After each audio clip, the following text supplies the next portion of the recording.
Beginilah kondisi dua mobil khusus pengangkut kayu milik PT Musi Hutan Persada yang melintang di waktu bersamaan di tengah badan jalan. Kejadian ini terjadi tepatnya di pangkal desa dan di pertengahan desa Simpang Raja dengan desa Jeramba Besi, Kecamatan Talang Ubi, Kabupaten Pali.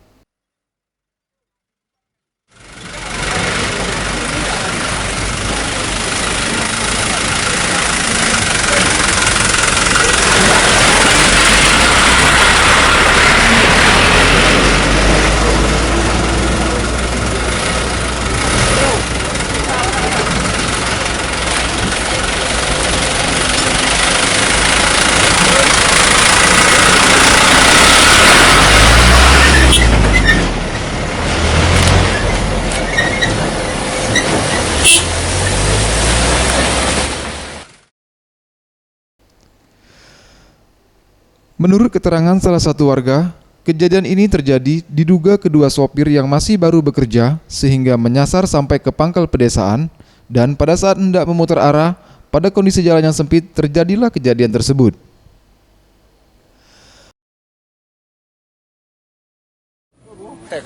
Lebih diganggu lagi masyarakat, merasa resahnya masyarakat. Kenapa terganggu? Lepas dengan jalan masuk ke pasaran. Kalau misalnya bukan di tempat ini mungkin masyarakat tidak merasa resah, mainnya seluruh resah. Jadi sudah menyalahi aturan ya, karena tidak sesuai dengan izin yang diberikan. Di situ kan di izinnya ada lintasan yang dilalui. Ternyata dua mobil ini tidak melewati lintasan yang telah diizinkan oleh Dishub. Akibat adanya kejadian ini, aktivitas warga menjadi terhambat. Boris Simbolon, Sriwijaya TV.